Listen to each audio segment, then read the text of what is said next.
is very uncommon for a passenger railroad to use freight locomotives for passenger operations, as freight locomotives are often built very differently than their passenger counterparts.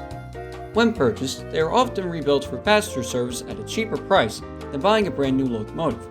as was the case with Metra rebuilding the EMD SD60 Max for future passenger service.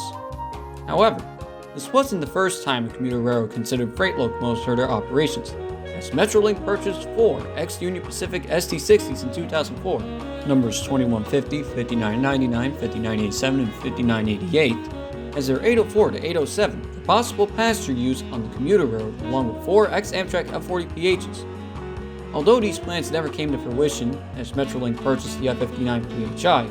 this train fact goes to show that even relatively unusual events in railroading history have often happened at least once before.